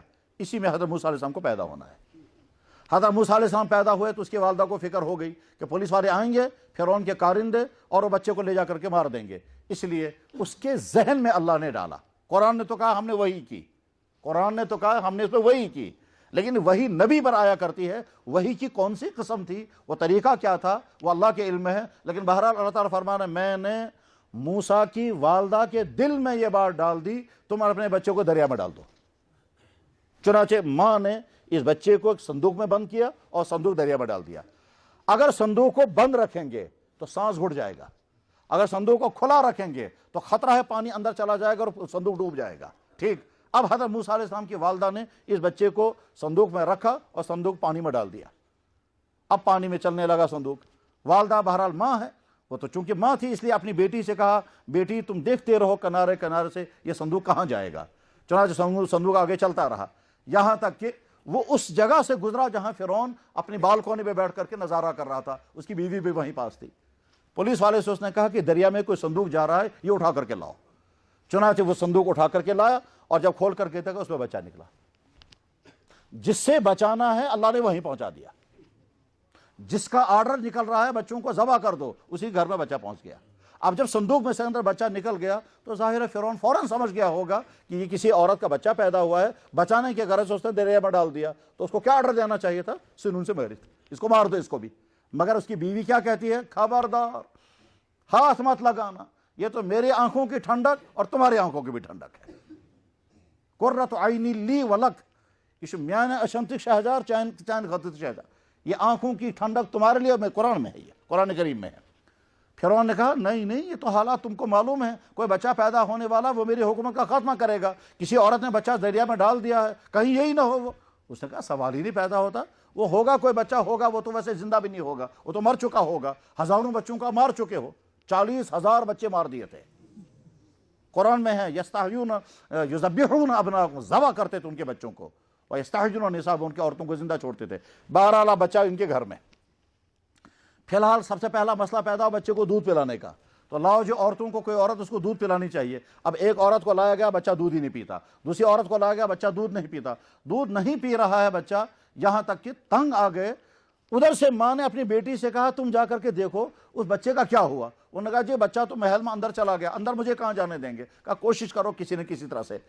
بہرحال اگلے دن وہ بیٹی آئی, وہاں محل کے اندر عورتوں کو لایا جا رہا تھا تاکہ کسی کا دودھ پیے, اور وہ عورتیں باہر نکلتی تھی کیونکہ بچہ کسی کا دودھ نہیں لیتا تھا. تو اسی بیچ میں بچی بھی اندر چلی گئی, اس نے دیکھا کہ بچہ دودھ کسی کا نہیں پی رہا ہے. اس نے ان سے کہا ایک عورت کا ایڈریس میں بھی بتاؤں گی, ہو سکتا ہے اس کا دودھ یہ پیے گی. وہ تو تنگ آ ہی چکے تھے, اس نے کہا ضرور بتاؤ. اس نے آ کر کے اپنی ماں سے کہا شاید ہو سکتا ہے تم کو پولیس والے آ جائیں گے. چنانچہ تھوڑی دیر میں پولیس والے آئے, تم کو بادشاہ بلا رہا ہے. اب بادشاہ بلا رہا ہے, کہا دیکھو یہ بچہ ہے, یہ دریا سے نکلا ہے, یہ دودھ کسی کا نہیں پیتا, تم ذرا چھاتی لگا کے دیکھو ہو سکتا ہے تیرا دودھ پیے گا. اب جو ہے حضرت موسیٰ علیہ السلام کی والدہ نے اپنی چھاتی کے ساتھ لگایا, بچے نے فوراً دودھ پینا شروع کر دیا. اب جب بچے نے دودھ پینا شروع کیا تو فرعون نے کہا بچہ تمہارے حوالے کر دیا گیا. اللہ اپنی طاقت دکھا رہے ہیں. تو جس سے ڈر رہی ہے کہ وہ قتل کرے گا, اسی کے ذریعے سے میں تیرے حوالے کرا دوں گا کہ تو حفاظت کر. اور کہا بچے کو کچھ نہیں ہونا چاہیے, اس کے کھانے پینے کی ساری ذمہ داری تیرے پر ہے, خرچے ہم برداشت کریں گے, سب کچھ. اب بادشاہ کی نگرانی میں پرورش ہو رہی ہے, کس کی؟ اس کی جو اسی بادشاہ کا خاتمہ کرنے والا ہے, اور وہ اپنی نگرانی میں. یہ ہے اللہ کی طاقت. تو اللہ جو چاہتے ہیں جس طرح سے چاہتے ہیں اس طرح سے کر سکتے ہیں. یہ ہمارا عقیدہ ہے اللہ کی ذات کے بارے میں. اگلا عقیدہ, اللہ نے انسانوں کی ہدایت کے لیے اپنے انسانوں میں مخلوقات میں سے کچھ انسانوں کو چوز کیا, اور ان کو ایک طرف سے وہ انسانی باڈی کے اعتبار سے جسم ہوتا تھا, دوسری طرف سے وہ پاکیزہ مخلوق ہوتے تھے, ان کو کہتے ہیں نبی. ہر نبی پر ہمارا ایمان ہے, ہر نبی اللہ نے بھیجے وہ پاک صاف نبی ہوتے, پاک صاف ہوتے تھے اخلاق کے اعتبار سے, کردار کے اعتبار سے. آخری نبی محمد الرسول اللہ, آخری نبی. تو اب ہمارا عقیدہ کیا ہے؟ اس کائنات میں اللہ نے بے شمار نبی بھیجے, کچھ نبیوں کے کا نام قرآن کریم میں بیان ہوا, اور کچھ نبیوں کا تذکرہ قرآن کریم میں نہیں ہے. ہمارا ہر نبی پر ایمان ہے. آخری نبی جناب رسول اکرم محمد رسول اللہ کے بارے میں اللہ نے فرمایا یہ خاتم النبیین ہیں, یہ رحمت للعالمین ہیں, یہ پوری دنیا کے لیے نبی ہیں, اور کسی نبی کو پوری دنیا کے لیے نبی بنا کر نہیں بھیجا گیا, صرف محمد صلی اللہ علیہ وسلم کو نبی بنا کر بھیجا گیا. پورے دنیا کے لیے نبی بنا کر بھیجا گیا. کسی نبی کے بارے میں اللہ نے یہ نہیں کہا یہ پوری دنیا کے لیے, صرف حضور کے بارے میں کہا. یہ بات عقیدے میں بٹھا کر کے رکھیں. ہر نبی نبی ہے مگر ایک علاقے کے لیے, ہر نبی نبی ہے مگر ایک قوم کے لیے. صرف محمد رسول اللہ کی ذات ایسی ہے جن کے بارے میں اللہ اعلان کر کے کہتے ہیں یہ ساری دنیا کے لیے ہے, جن کے بارے میں اعلان کر کے کہتے ہیں کہ تمام قوموں کے لیے ہے. اس میں عرب قوم کی کوئی خصوصیت نہیں, عرب ملک کی کوئی خصوصیت نہیں. اللہ اعلان کر کے کہتے ہیں وما ارسلنا الا کافۃ للناس, میں نے تمام انسانوں کے لیے آپ کو نبی بنا کر کے بھیجا ہے. وما ارسلناک الا رحمۃ للعالمین, پورے عالم کے لیے رحمت بنا کر کے آپ کو بھیجا گیا ہے, صرف حضور کے بعد. تو ہمارا عقیدہ یہ ہے کہ محمد الرسول اللہ پورے کائنات کے لیے نبی تھے, وہ خاتم النبی ہیں۔ اب جب وہ پوری کائنات کے لیے نبی بن کر کے آئے ہیں، اس لیے ان کی دین کو محفوظ کرنے کا اللہ نے پورا انتظام کیا تھا، باقی کسی نبی کے محفوظ کرنے کا انتظام نہیں ہوا۔ حضرت عیسیٰ علیہ السلام اللہ کے نبی ہیں، مگر ان کی باتوں کو محفوظ کرنے کا کوئی انتظام نہیں ہوا۔ کسی صحابی نے ان کی ایک بات کو بھی ریکارڈ میں نہیں رکھا۔ حضرت عیسیٰ علیہ السلام کے ماننے والوں میں ایک شخص بھی ایسا نہیں جو حضرت عیسیٰ علیہ السلام کی باتوں کو یاد رکھتا اور اگلے والوں لوگوں تک پہنچاتا۔ صرف جناب رسول اکرم صلی اللہ علیہ وسلم کے ساتھی وہ تھے صحابہ جنہوں نے حضور کی ایک ایک بات کو یاد رکھا اور یاد رکھنے کے بعد پھر اگلی امت تک پہنچایا۔ کیوں؟ حضور کا دین پورے عالم کے لیے تھا اور قیامت تک کے لیے تھا، اور اس میں کوئی ملاوٹ ہونے والی نہیں تھی۔ اس کو رکھنا تو محفوظ، جس چیز کو رکھنا ہے اس کے محفوظ رکھنے کے انتظامات اللہ نے وہیں سے کیے۔ نبی انسان ہوتا ہے، تمام گناہوں سے معصوم ہوتا ہے، اس پر وحی نازل ہوتی ہے، اس کی زبان سے جو نکلتا ہے وہ حق ہوتا ہے، وہ اخلاق کے اعتبار سے بالکل پاک صاف ہوتا ہے، اس سے زیادہ مقدس اور کوئی نہیں ہوتا ہے۔ یہی وجہ ہے کہ محمد صلی اللہ علیہ وسلم نے جب نبی ہونے کا اعلان کیا تو ان کے مخالفین، ان کے دشمن، ان کا انکار کرنے والے انکار کرتے رہے، مگر الزام نہیں لگا سکے وہ کہ آپ کے کیریکٹر کے یہ کمزوری ہے، کوئی نہیں کہہ سکتا۔ وہ یہ تو کہتے رہے آپ جھوٹے ہیں، آپ مجنون ہیں، آپ پاگل ہیں، مگر کوئی نہیں کہہ سکا یہ کہ آپ کا کیریکٹر ایسا، آپ نے کوئی نہیں کہہ سکا کہ آپ کے کردار میں یہ خرابی تھی، جب جوان تھے تو آپ نے یہ غلطیاں کی، جب آپ کو کوئی نگرانی کرنے والا نہیں اس وقت آپ کی جوانی ایسے، کوئی الزام نہیں لگا سکا۔ یعنی نبی بننے سے پہلے بھی اپنے کردار کے اعتبار سے اتنا نمونے کا انسان ہوتا ہے کہ ہر انسان کہنے پہ مجبور ہوتا ہے کہ صاحب اس سے زیادہ بہتر کردار تو کسی کا بھی نہیں۔ وہ لوگ کہ جو حضور کے مخالف تھے وہ خود حضور کی تعریف کرتے تھے کہ صاحب ھذا الامین رضینا بقضائہ، امین صادق، اس سے سچا کوئی نہیں، اس سے زیادہ امانت دار کوئی نہیں، اس سے زیادہ پاک باز کوئی نہیں، اس سے زیادہ اچھے اخلاق والا کوئی نہیں۔ جب جناب رسول اکرم صلی اللہ علیہ وسلم کا نکاح ہو رہا تھا تو نکاح کی مجلس میں خواجہ ابو طالب ہیں۔ خواجہ ابو طالب حضرت علی کرم اللہ تعالیٰ وجہ کے ابا جان ہیں، وہی ان کے ولی تھے، سرپرست وہی ہیں، کیونکہ حضور کے والد تو تھے نہیں، والدہ بھی نہیں تھی، کوئی بھائی بھی نہیں تھا، کوئی بہن بھی نہیں تھی، اس لیے حضور کی طرف سے اگر کوئی ولی ہے وہ خواجہ ابو طالب تھے۔ اور خواجہ ابو طالب نے وہ نکاح کے مجلس میں جب تقریر کی اور اس تقریر میں نعت بھی پڑھی، اور وہ نعت اس نے خود لکھی ہے۔ اسے جب یہ سوال کیا جاتا ہے انسانوں میں سب سے پہلی نعت کس نے لکھی ہے، تو ایک جواب یہ آتا ہے خواجہ ابو طالب نے، کیونکہ نکاح کے مجلس میں وہ نعت اس نے پڑھی۔ اور بہت دلچسپ بات یہ ہے کہ اس نعت کا ایک شعر امام بخاری نے بخاری شریف میں نقل کیا ہے، حالانکہ بخاری شریف میں حدیثیں آنی چاہیے۔ بخاری میں ابو طالب کے نعت کا کیا مطلب ہے، بظاہر کوئی ضرورت ہی نہیں تھی، کیونکہ بخاری میں احادیث ہیں، احادیث نام ہے جو جناب رسول اکرم صلی اللہ علیہ وسلم نے فرمایا یا آپ نے کیا، وہ چیزیں اس میں آنی چاہیے۔ تو خواجہ ابو طالب کے نعت لانے کی کیا ضرورت تھی، مگر امام بخاری نے اس کو نقل فرمایا، اس کی خاص وجہ ہے وہاں۔ تو شعر نقل کیا، وَبْيَضُّ يُسْتَسْقَى الْغِمَامُ بِوَجْهِهِ شِمَالُ الْيَتَامَى عِصْمَةُ لِلْأَرَامِلِ، میں قسم کھاتا ہوں اس کے مقدس چہرے کی، میں قسم کھاتا ہوں اس کے روئے انور کی، میں قسم کھاتا ہوں اس کے گورے مکھڑے کی، میں قسم کھاتا ہوں اس کے چمکتے ہوئے آفتاب جیسے چہرے کی، جس چہرے مبارک کو بادل دیکھتا ہے تو پانی برسا دیتا ہے۔ یہ وہ ذات ہے جو یتیموں کا پاسبان ہے، یہ وہ ذات ہے جو بیواؤں کی خبرگیری کرنے والا ہے۔ وَبْيَضُّ يُسْتَسْقَى الْغِمَامُ بِوَجْهِهِ شِمَالُ الْيَتَامَى عِصْمَةُ لِلْأَرَامِلِ۔ سیرت کی کتاب محسن انسانیت، اس محسن انسانیت کے شروع میں مصنف نے اس شعر کو نقل کیا، اور بالکل پہلے صفحے پر نقل کر کے کہا ابو طالب جناب رسول اکرم صلی اللہ علیہ وسلم کی تعریف کرتے ہوئے بعد میں ابو طالب نے کھڑے ہو کر کہا، اے عرب کے جوانوں، میرے اس بھتیجے کے پاس مال تو نہیں ہے، یہ یتیم ضرور ہے، مگر اس سے زیادہ پاک باز اور کوئی تم میں سے نہیں ہے۔ تو حضور اکرم صلی اللہ علیہ وسلم کی ذات اقدس کے بارے میں ہمارا عقیدہ کیا ہے؟ حضور خاتم النبیین ہیں، وہ آخری نبی ہیں، وہ رحمت للعالمین ہیں، وہ پورے عالم کے لیے نبی ہیں، آپ کے بعد کوئی نبی آنے والا نہیں ہے۔ اور حضور نے خود فرمایا، میرے بعد کچھ لوگ دعویٰ کریں گے میں نبی ہوں، خبردار کسی کو میرے بعد نبی مت ماننا۔ حضور نے ایک حدیث میں فرمایا، میرے بعد تقریباً 30 جھوٹے آئیں گے اور وہ بتائیں گے ہم نبی ہیں، یقین رکھنا میرے بعد کوئی نبی آنے والا نہیں۔ واقعی اس کے بعد دعوے کیے گئے، بلکہ آپ کو لطیفہ سناؤں، یہاں جموں میں گجر نے بھی کہا تھا میں بھی نبی ہوں، اور اس کا نام تھا چراغ دین۔ تو چراغ دین سمن کر اعلان کا جے میں بتے نبی، ماننے والے اس کے بھی کچھ مل گئے تھے، کچھ گجروں کے خاندان کے لوگ اس کو ماننے والے پیدا ہو گئے تھے۔ تو غرض یہ کہ قسم کے لوگوں نے دعوے کیے دنیا میں ہم بھی نبی ہیں، مگر اللہ کے نبی پہلے کہہ چکے تھے ہمارا عقیدہ حضور خاتم النبیین ہے، نبوت کا دروازہ حضور پر بند کر دیا گیا، اس کے بعد کوئی نبی آنے والا نہیں ہے۔ تمام نبیوں کے سردار محمد الرسول اللہ، معراج کے اندر تمام نبیوں کی امامت محمد الرسول اللہ نے فرمائی۔ حضور نبی علیہ السلام نے فرمایا جنت کا دروازہ سب سے پہلے میں کھولوں گا، میرا جھنڈا قیامت کے دن سب سے اونچا ہوگا۔ اور حضور فخر کے ساتھ کہتے ہیں کہ میں یہ بات کیا فخر کے ساتھ کہتے ہیں، میں یہ بات جب کہہ رہا ہوں یہ فخرن نہیں کہہ رہا ہوں، یہ تو میرا منصب ہے کہ اللہ نے مجھے عطا فرمایا۔ نبیوں کے بعد اس کائنات میں دوسری مقدس ترین جماعت ان کو کہتے ہیں صحابہ کرام۔ جس صحابہ کرام وہ جماعت ہے، عقیدہ ہمارا ہے کیا کہ اللہ کے نبی کے جس شخص نے دیکھا، جس شخص نے ملاقات کی، جس شخص نے اس پر ان کی ذات پر ایمان لایا اور وہ ایمانین کی حالت میں اس دنیا سے چلا گیا، ہمارا یقین ہے کہ بعد کی ساری امت ایک چھوٹے سے چھوٹے صحابی کے برابر نہیں ہو سکتی ہے، کیونکہ انہوں نے اللہ کے نبی کو دیکھا ہے۔ اس لیے اللہ کے نبی علیہ السلام اپنے صحابہ، وہ تو حضور کی تیار کی ہوئی جماعت تھی، اور دنیا میں کوئی بھی ریفارمر، دنیا میں کوئی بھی بزرگ، دنیا میں کوئی بھی اوتار، دنیا میں کوئی بھی دیوتا اور کوئی نبی ایسی جماعت تیار نہیں کر سکا۔ ایک انگریز مصنف نے لکھا کہ محمد کو جیسے ساتھی ملے تھے، اگر ایسے ساتھی ہمارے عیسیٰ کو ملتے تو پوری دنیا کو ہم عیسائی بنا چکے ہوتے، اور افسوس ایسے ساتھی ان کو نہ مل سکے۔ یعنی جناب رسول اکرم صلی اللہ علیہ وسلم نے جیسی جماعت تیار کی تھی صحابہ کرام کی، جن صحابہ کرام کے بارے میں اللہ نے فرمایا میں ان سے راضی ہو چکا، وہ مجھ سے راضی ہو گئے۔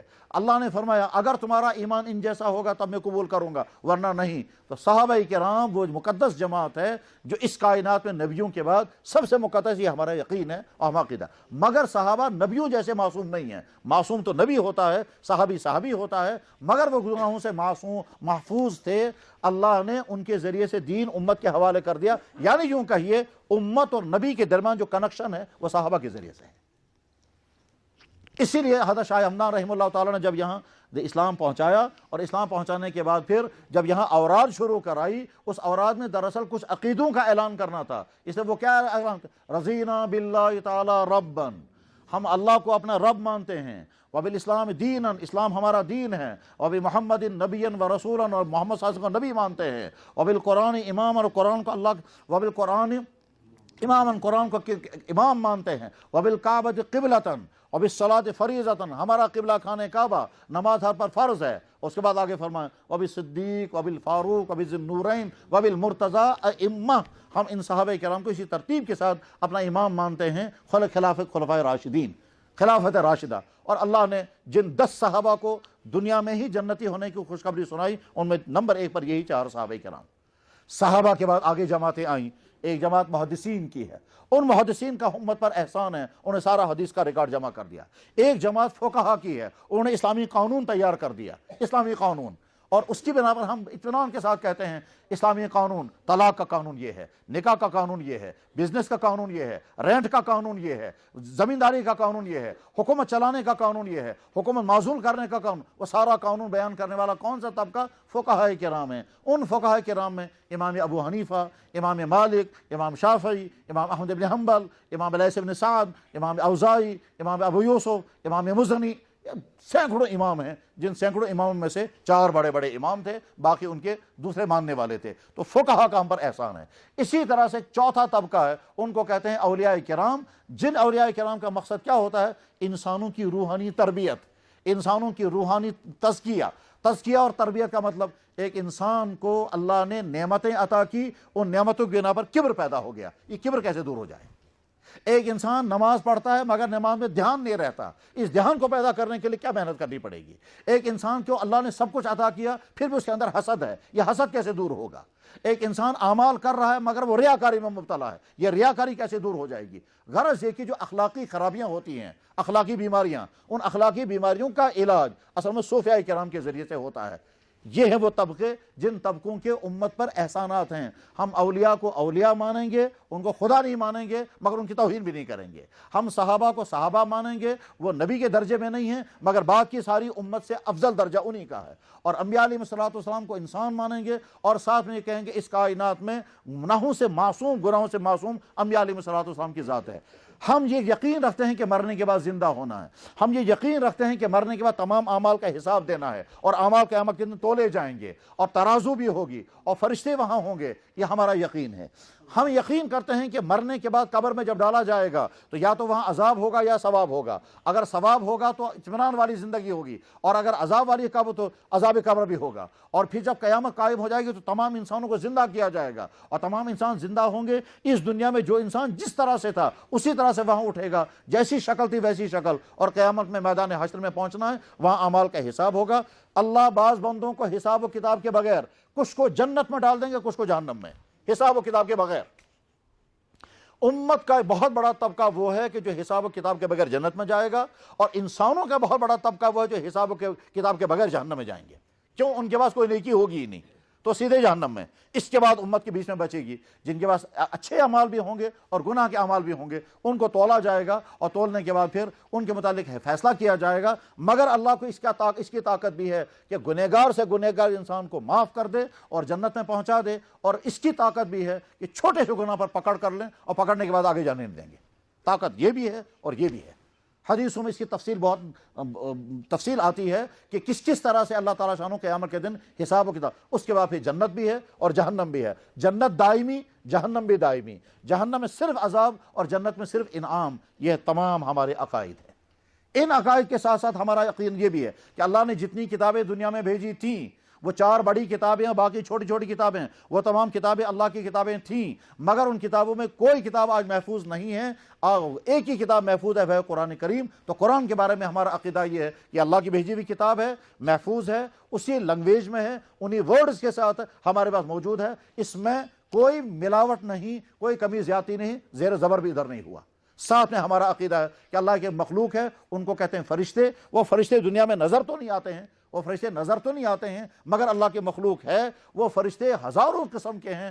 کچھ عبادت میں مشغول ہیں, کچھ کائنات کے نظام چلانے میں لگے ہوئے ہیں, کچھ اعمال لکھنے میں مشغول ہیں. غرض یہ کہ وہ فرشتے نورانی مخلوق ہزاروں کاموں میں اللہ نے ان کو مقرر فرمایا. یہ ہمارا یقین ہے. اس کو کہتے ہیں آمنت باللہ و ملائکتہ و کتبہ و رسلہ والیوم الآخر. ہمیں یقین ہے والبعث بعد الموت, مرنے کے بعد دوبارہ زندہ ہونا. یہ بنے مسلمان کے عقائد. جو ہی یہ عقائد بن گئے تو اب اگلا چپٹر آئے گا. اب اس مسلمان کو کیا کرنا ہے کہ عبادات کے اعتبار سے ہر مسلمان پر نماز فرض ہے, مرد ہو یا عورت ہو. بالغ ہونے کے بعد کوئی نماز کسی صورت میں معاف نہیں. صرف ایک مخلوق عورت ہے جس کو حیض کی حالت میں جو نمازیں ہیں وہ معاف ہو جاتی ہیں, باقی کوئی نماز معاف نہیں ہوتی ہے. ڈلیوری کی سخت تکلیف میں بھی نماز معاف نہیں ہوتی. جنگوں کے اس ماحول کے اندر جس میں جانیں تنکوں کی طرح سے تباہ ہو رہی ہوں, اس میں بھی نماز معاف نہیں ہوتی. نماز ہر حال میں فرض ہے, ہر مسلمان پر فرض ہے. قرآن کریم میں اللہ تعالیٰ نے اپنے نبی سے فرمایا اپنے گھر والوں کو حکم کریں وہ نماز کی پابندی کریں. اور ایک حدیث میں اللہ کے نبی علیہ السلام نے فرمایا کہ جس نے جان بوجھ کر نماز چھوڑی وہ کافر ہو گیا. من ترک الصلاۃ متعمدا فقد کفر. تو نماز ہر مسلمان پر فرض. روزہ ہر مسلمان پر فرض. رمضان کے 30 یا 29 دن کے روزے ہر مسلمان پر لازم ہیں. یہ معاف ہونے والی نہیں ہیں سوائے اس کے کہ کوئی آدمی سفر میں ہو قضا کرے گا, بیمار ہو تو بعد میں قضا رکھے گا, لیکن معاف نہیں ہوتے. عورت اگر مینسز کی حالت میں ہو رمضان کے روزے معاف نہیں ہوتے ہیں, قضا بعد میں رکھنے پڑیں گے. البتہ ایک انسان ایسا ہے اس کو روزہ معاف ہو جاتا ہے, وہ انسان جو اتنا بوڑھا ہو جائے کہ وہ روزہ رکھ ہی نہیں سکتا اور ہر تھوڑی دیر بعد اس کو کھانا چاہیے ورنہ وہ کمزور ہو کر گر جائے گا. اس کو شیخ فانی کہتے ہیں. اس کو روزہ معاف ہو جاتا ہے اور اس کو روزے کے بدلے میں کفارہ ادا کرنا, فدیہ ادا کرنا ہوتا ہے. بس یہ ہے روزوں. زکوٰۃ ہر مالدار مسلمان پر لازم, اور اس لیے ہر مالدار کو چاہیے کہ میرے پاس اگر مال آیا, چاہے وہ تنخواہ ہے, چاہے وہ بزنس کا مال ہے, چاہے وہ جو بھی ذریعہ اس کا آمدنی کا ہو, اس کا پورا حساب کر کے زکوٰۃ ادا کرے. قرآن کریم میں زکوٰۃ ادا کرنے کا حکم ہے. حدیثوں میں اس کی تفصیل موجود ہے کہ کس مال کی کتنی زکوٰۃ دینی ہوگی. اسی طرح سے ہر مالدار مسلمان پر حج فرض ہے اور یہ لازم ہے. چنانچہ اللہ کے نبی علیہ السلام نے فرمایا جس پر حج فرض ہوا اور کوئی رکاوٹ نہیں تھی اور پھر بھی اس نے حج نہیں کیا, مجھے نہیں معلوم ہے وہ یہودی مرے گا کہ نصرانی مرے گا. یہ تو ہے عبادات. اس کے بعد پھر ابھی اسلام ختم نہیں ہوا, ابھی تو 2 ہی چپٹر آئے. ابھی تو عقائد آئے اور عبادات آئے. اس کا پھر تیسرا چپٹر شروع ہوگا کہ ایمان والے کے اخلاق کیسے ہونے چاہیے, کہ ایمان والے کی اخلاق سب سے بہترین اخلاق ہونے چاہیے. اللہ کے نبی علیہ السلام نے فرمایا تم میں سب سے بہتر اللہ کی نظر میں وہ ہے جس کے اخلاق سب سے اچھے ہو. اللہ نے بڑے فخر کے ساتھ اعلان کیا حضور اکرم صلی اللہ علیہ وسلم کی ذات اقدس کے بارے میں, انک لعلی خلق عظیم, آپ اخلاق کے اونچے مقام پر فائز ہیں. اخلاق کے معنی ہمارے ذریعے سے کسی مخلوق کو کوئی تکلیف نہ پہنچے, چاہے وہ ہمارے والدین ہوں, چاہے ہمارے رشتہ دار ہوں, چاہے ہمارے پڑوسی ہوں, چاہے وہ دشمن کیوں نہ ہو، تکلیف ان کو بھی ہمارے ذریعے سے نہیں پہنچنی چاہیے۔ دشمن بہرحال دشمن ہے، مگر آپ کو تکلیف پہنچانے کا حق نہیں ہے، اس کا بھی حق ہے کہ آپ اس کے ساتھ اخلاق کا رویہ اختیار کریں۔ بلکہ کتابوں میں یہ لکھا ہوا ہے کہ اگر دو آدمیوں کا آپس میں مقدمہ چل رہا ہے، یہ کہتا ہے یہ چیز میری ہے، دوسرا کہتا ہے یہ چیز میری ہے، یہ اپنا ثبوت پیش کرتا ہے، یہ اپنا ثبوت پیش کرتا ہے، دونوں اپنا اپنا پروف پیش کر کے دعویٰ کر رہے ہیں یہ چیز ہماری ہے، عدالت کیا فیصلہ کرے گی یہ بات کا مسئلہ ہے۔ اس بیچ میں اگر ایک شخص نے دوسرے کے بارے میں کہا تو چور ہے، تو ہے ہی ایسا لٹیرا، تو جھوٹ بولنے والا ہے، اگر یہ جملے بول رہا ہے تو یہ بد اخلاق آدمی ہے۔ حدیث میں جناب رسول اکرم صلی اللہ علیہ وسلم فرمایا منافق کی 3 علامتیں ہیں، جب وہ لڑائی کرے گا تو گالیاں دے گا۔ اس کا مطلب مسلمان کی مسلمان سے لڑائی ہو سکتی ہے۔ لڑائی کا مطلب کیا ہوتا ہے؟ جناب یہ چیز آپ کی ہے، نہیں آپ کی نہیں، یہ میری ہے، میں ثابت کروں گا یہ چیز میری ہے۔ ہم عدالت میں جائیں گے، میں اپنا پروف پیش کروں گا، یا قاضی کے پاس جائیں گے، یا کسی محل زوٹ کے پاس جائیں گے، اس سے کہیں گے جناب یہ چیز میری ہے، جو وہ فیصلہ کرے گا۔ اس بیچ میں گالیاں دینا، توہین کرنا، عزت ریزی کرنا، برا بھلا کہنا، یہ بد اخلاقی ہے اور یہ نفاق کی علامت ہے۔ تو مسلمان کے اخلاق کیسے ہونے چاہیے؟ ہماری زبان سے کسی کو تکلیف نہ پہنچے۔ فرمایا جناب رسول اکرم صلی اللہ علیہ وسلم نے جو آدمی مجھے گارنٹی دے گا 2 چیزوں کی، ان کا غلط استعمال نہیں کرے گا، میں گارنٹی دیتا ہوں وہ میرے ساتھ جنت میں آئے گا۔ ایک زبان کا غلط استعمال نہیں کرے گا، اور ایک دونوں رانوں کے بیچ کا جو حصہ ہے اس کا غلط استعمال نہیں کرے گا، وہ میرے ساتھ زبان کا غلط استعمال، دوسروں کو تانا دینا، گالیاں دینا، بد دعائیں دینا، تانا زنی کرنا، زبان سے جو جرائم انسان کرتا ہے ان تمام سے زبان کو روکنا۔ غرض یہ کہ ہمارے رویے سے دوسرے کسی بھی مخلوق کو کوئی تکلیف نہ پہنچے، یہ اخلاق ہے۔ تو ایمان والے کے اخلاق بھی صحیح ہونے چاہیے، اور اخلاق کی پوری تفسیر حدیثوں میں آتی ہے، بہت ڈیٹیل میں، چھوٹے سے چھوٹے حکم کو بھی بتایا گیا۔ اب مثلا اللہ کے نبی علیہ السلام نے کیا فرمایا؟ اللہ کی نظر میں سب سے زیادہ قابل نفرت ہے وہ انسان جس انسان کا رویہ دوسرے انسانوں کے ساتھ ایسا ہو کہ دوسرے انسان تنگ آ جاتے ہوں اس سے، اللہ کو بھی اس انسان نے نفرت۔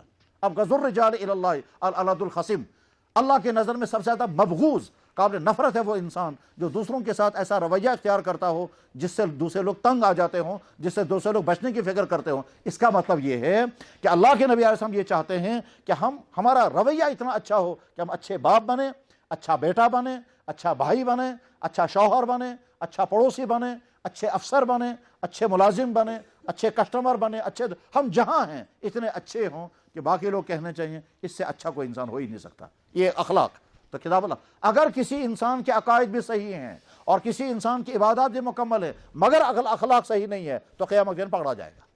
یہ نہیں کہہ سکتا میری عبادتیں مکمل ہیں لہذا میں مکمل مسلمان، اخلاق صحیح نہیں ہے تو اخلاق کی بنا پر پکڑا جائے گا۔ اچھا صاحب، اخلاق بھی صحیح ہو گیا، اب اس کے بعد معاشرتی زندگی آپ کی صحیح ہونی چاہیے۔ وہ معاشرتی زندگی کا مطلب کیا ہے؟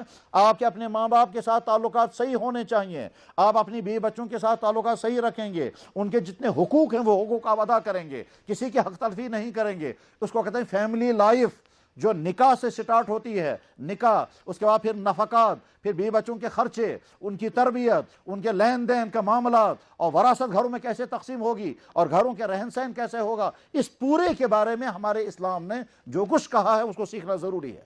معاشرتی فیملی لائف جسے کہتے ہیں، اسی کو آج قانون میں کہتے ہیں پرسنل لا، یعنی مسلمانوں کا وہ قانون جو مسلمانوں کی فیملی لائف کو کھڑا کرتا ہے۔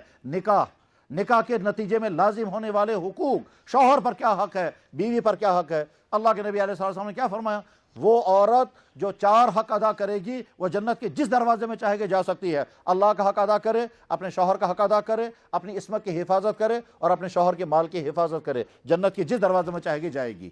اور شوہروں کو کیا فرمایا؟ فرمایا کہ تم میں سب سے بہتر انسان وہ ہے جو اپنی بیویوں کے ساتھ اچھا سلوک کرے۔ یہ معاشرتی تعلیمات ہیں، معاشرتی تعلیمات۔ اگر کسی انسان کے عقائد بھی صحیح ہوں، کسی انسان کی عبادات بھی مکمل ہوں، اخلاق بھی صحیح ہوں، مگر بیوی بچوں کے ساتھ اس کا رویہ صحیح نہیں، پڑوسوں کے ساتھ اس کا رویہ صحیح نہیں، کسٹمروں کے ساتھ اس کا رویہ صحیح نہیں، اس کا مطلب یہ ہے کہ معاشرتی زندگی، اس کی سماجی زندگی صحیح نہیں، یا وہ فیشن کرتا ہو، یا گھر میں شرابیں پیتا ہو وغیرہ، تو ایسا رویہ معاشرتی زندگی صحیح اگر نہیں ہوگی تو اللہ قیامت کے دن پکڑا جائے گا۔ اور اس کے بعد پھر چوتھا چپٹر آخری آئے گا عمل کے اعتبار سے، اس کو کہتے ہیں معاملات۔ معاملات کے معنی ہے کہ آپ کے کمائی کا سورس کیا ہے۔ آپ کی کمائی کا سورس اگر بزنس ہے تو اس میں جہاں کہیں حرام آتا ہے اسے اپنے آپ کو بچانا ہے۔ آپ کی کمائی کا سورس اگر ملازمت ہے تو اس میں حرام جہاں سے آتا ہے اسے اپنے آپ کو بچانا ہے، اور اگر آپ کی کمائی کا سورس مزدوری ہے، چیز بنا کر پھر بیچتے ہیں، اس میں آپ ملاوٹ تو نہیں کرتے، اس میں خرد برد تو نہیں کرتے، آپ شال بنا کر بیچ رہے ہیں، یہ شال آپ بیچ رہے ہیں، نام ہے اس کا پشمینے کا، اس میں کچھ اور تو نہیں ملایا آپ نے۔ اسی طرح سے آپ رشتے بنا کر بیچ رہے ہیں، ان رشتوں میں کچھ اور تو نہیں ملایا آپ نے۔ اسی چیز بنا کر کے بیچنا اور اس میں ملاوٹ کرنا، کمائی کا جو سورس ہے اس کمائی کے سورس میں یہ دیکھنا کہ صاحب حلال ہے یا حرام ہے۔ اس وقت امت مسلمہ حلال و حرام کے بارے میں اتنی لاپرواہ ہو گئی ہے کہ اکثریت کا حال یہ ہے کہ اس کو فکر ہی نہیں ہے جو پیسہ میرے پاس آ رہا ہے یہ حلال آ رہا ہے کہ حرام آ رہا ہے، بس پیسہ آنا چاہیے۔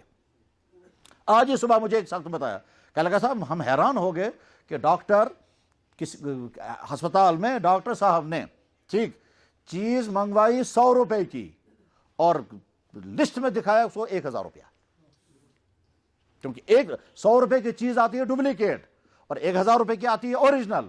تو جب لسٹ بنائی، بل بنایا، اس میں تو دکھایا 1000 اور حالانکہ لایا تھا وہ ڈپلیکیٹ، اور ڈپلیکیٹ لانے کی وجہ سے اس کو انفیکشن ہو گیا اور بیچارے کو بعد میں 1000 روپے خرچ ہو گئے۔ غرض یہ کہ اس وقت حلال و حرام کے سلسلے میں امت اتنی لاپرواہ ہے کہ خیال ہی نہیں آتا ہے کہ ہمارے پاس جو پیسہ آ رہا ہے وہ حرام ہے یا حلال۔ دفتروں میں کس طرح سے انسان حلال و حرام کی پرواہ کیے بغیر پیسہ جمع کرتا ہے، مریضوں کو کس طرح سے لوگ لوٹتے ہیں، غلط بلیں بنا کر کس طرح سے پیسے نکالتے ہیں، دکانوں پر کس طرح سے ملاوٹ کا سامان پھر بیچتے ہیں، ملاوٹ کا سامان بیچتے ہیں۔ کہتا معلوم ہے کہ اس دودھ کے اندر ملاوٹ ہے، اس کے باوجود اس کو دودھ بیچا جا رہا ہے۔ معلوم ہے کہ اس مسالے کے اندر اینٹیں میں پیس کر کے ڈالی گئی ہے، مرچ وانگن مرچیں پسی ہوئی بک رہی ہیں۔ تحقیق سے پتا چلا کہ اس میں آدھی تو مرچیں ہیں اور آدھی سے زیادہ لال اینٹیں پیس کر کے ملا کر بیچی گئی۔ اب اگر دکاندار یہی چیز آگے کسٹمروں کو بیچ رہا ہے، اس سے جو پیسہ کما رہا ہے وہ کیسے حلال ہوگا؟ غرض یہ کہ انڈسٹری والے انڈسٹریوں کے ذریعے سے پیسہ کماتے ہیں، ملاوٹ کہاں کر رہے ہیں؟ دکان والے وہی مال آگے بیچتے ہیں، ملاوٹ والا مال بیچتے ہیں، اور اس کے بعد پھر حلال و حرام کے متعلق بہت زیادہ حساس ہونے کی ضرورت ہے۔ فرمایا جناب رسول اکرم صلی اللہ علیہ وسلم میں قیامت کے قریب ایسے حالات آئیں گے کہ ہر شخص یہ کوشش کرے گا میرے پاس پیسہ زیادہ آئے، یہ پرواہ نہیں ہوگی حلال آ رہا کہ حرام آ رہا، بس پیسہ آنا چاہیے۔ حتیٰ کہ حرام دولت کمائیں گے بذریعہ عدالتوں کو استعمال کریں گے، اور اس میں بعض دفعہ جج محسوس کرتا ہے کہ صاحب غلط فیصلہ ہو رہا ہے مگر پھر بھی کرتا ہے، وکیل سمجھتا ہے کہ حق اس کا ہے پھر بھی لڑے گا اس کو دلوانے کے لیے اور اس سے پیسہ وصول کریں گے۔ جناب ایسا بھی پایا گیا کہ مکمل حرام کیس ہے اور اس کے باوجود وکالت بھی ہو رہی ہے، فیصلے بھی کر رہے ہیں، عدالتیں بھی کام کر رہی ہیں اور آدمی مقدمے بھی لڑ رہے ہیں۔ تو حلال و حرام کی فکر کرنا ضروری ہے۔ جو آدمی بزنس کے ذریعے پیسہ کما رہا ہے وہ دیکھے بزنس میں حرام کہاں آتا ہے، جو آدمی ملازمت کے ذریعے سے اپنا روزگار دیکھ رہا ہے وہ دیکھے ملازمت میں حرام کہاں سے آتا ہے، جو مزدوری کرتا ہے اور پھر کماتا ہے وہ دیکھے اس مزدوری میں حرام کہاں سے آتا ہے، اور جو انڈسٹری کے ذریعے چیز بنا کر پھر بیچنا، چاہے آپ کچھ بھی چاہے قالین بنا کے بیچیں، شال بنا کر بیچیں، دہی بنا کر کے بیچیں، رشتے بنا کر بیچیں، کپڑے بنا کر کے بیچیں، جو چیز آپ بنا کر کے بیچتے ہیں یہ انڈسٹری ہے، اس میں دیکھیں ملاوٹ کہاں ہے۔ جب یہ ساری چیزیں مکمل ہو جائیں گی، یعنی عقائد بھی صحیح، عبادات بھی مکمل، اخلاق بھی مکمل، معاشرتی زندگی صحیح، معاملہ صحیح ہوں گے، تب رہے گا اسلام۔ اور اس کے بعد پھر تمام مسلمانوں کے کندھوں پر یہ ذمہ داری ہے کہ یہ دین کائنات کی دوسری قوموں تک پہنچے، اور جب کائنات کی دوسری قوموں تک پہنچے گا تو پھر کائنات میں نافذ بھی ہوگا۔ یہ اگلا چیپٹر آتا ہے میرے بھائیوں۔ اسلام کی یہ جو تعلیمات ہیں، ان تعلیمات کو ہم دوسرے لفظوں میں ہم بیان کریں گے تو یوں کہیں گے مختصر، ہر مسلمان یہ سیکھے کہ اللہ نے کون سی چیزیں مجھ پر لازم کی ہیں وہ مجھے کرنی ہیں، اور ہر مسلمان یہ سیکھے اللہ اور اللہ کے نبی نے کون کون سی چیزیں حرام کی ہیں مجھے ان سے بچنا ہے، حرام والی چیزوں سے اپنے آپ کو بچانا اور فرض والے کاموں کا انجام دینا۔ اور لسٹ قیامت کے دن لگی کہ صاحب آپ چوری سے بچتے تھے مگر آنکھیں تمہاری کنٹرول تھی، تم نے زنا سے اپنے آپ کو بچایا مگر غلط تعلقات تمہارے پھر بھی رہے، تم نے وراثت کا مال دوسروں کا ہڑپ کیا، اگرچہ تم دکان پر صحیح بزنس کرتے تھے مگر گھر میں تمہاری وراثت کا نظام تمہارا صحیح نہیں تھا۔ حلال و حرام کی فکر کرنا بے انتہا زیادہ ضروری ہے۔ اللہ نے یہ جو دین بھیجا، اس دین کے بارے میں اللہ فرما رہے ہیں میرا حق دین یہی اسلام ہے، اور اس اسلام کے علاوہ کوئی اور دین لے کر کے آؤ گے وہ مجھے قبول نہیں۔ بس میں حدیث سنا کر کے بات ختم کرتا ہوں۔ جناب رسول اکرم صلی اللہ علیہ وسلم معراج میں ہیں، اور معراج میں آپ فرما رہے ہیں کہ اب اس میدان میں تمہارے ساتھ ملاقات ہوگی، اب آگے تم سے کوئی ملاقات نہیں ہوگی، اگلے سال یہاں ملاقات نہیں ہوگی، اب جو کچھ ملاقات ہوگی وہ مدینے میں، مگر اس میدان میں اگلے سال جب تم آؤ گے عرفات میں اس مجھ سے ملاقات نہیں ہوگی۔ صحابہ کرام نے سنا، وہ سمجھ گئے کہ اب اس میدان میں آخری زیارت ہو رہی ہے۔ اس کے بعد حضور اکرم صلی اللہ علیہ وسلم نے حجۃ الوداع کا خطبہ ارشاد فرمایا۔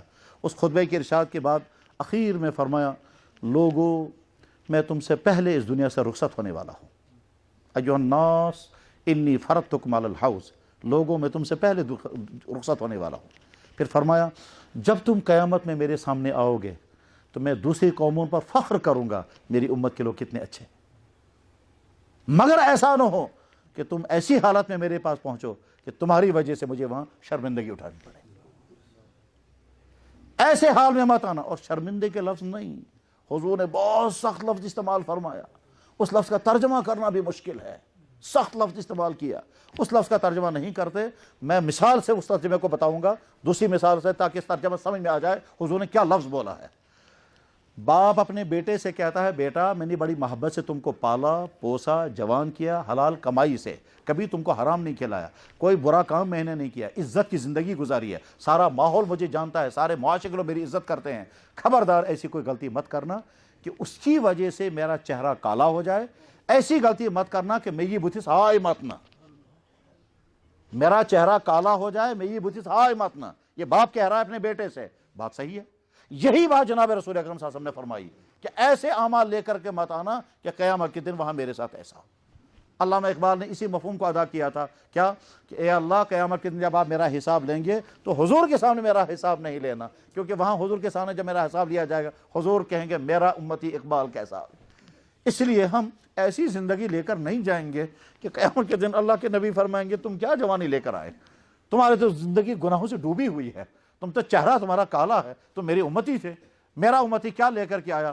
ایسا نہ ہو کہ اللہ کے نبی ہم سے چہرہ انور پھیر لیں اور فرمائے تم میرے راستے پر نہیں تھے۔ تو ہم عہد کریں گے انشاءاللہ اس اسلام کو سیکھیں گے، اس پر عمل کریں گے، جو کرنے والے کام ہیں ان کو کریں گے، جو بچنے والے کام ہیں ان سے بچیں گے، اور اس شان کے ساتھ دنیا سے جائیں گے کہ قیامت کے دن اللہ کے نبی ہمارا انتظار کر رہے ہوں اور ہم جائیں تو سیدھے گلے لگائیں، بیٹا تو آیا، میں تیرے جیسے پر خوش ہوں۔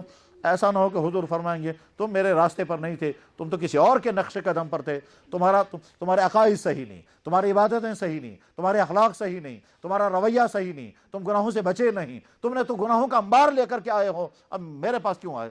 انشاءاللہ ہم پاکیزہ زندگی گزاریں گے اسلام کے مطابق، جو اسلام کی دولت اور نعمت اللہ نے ہم کو عطا فرمائی ہے، اس سے بے وفائی نہیں کریں گے، اس سے وفا برتیں گے، اسی میں دنیا اور آخرت کی کامیابی ہے۔ وآخر دعوانا ان الحمد للہ رب العالمین برحمتک یا ارحم الراحمین۔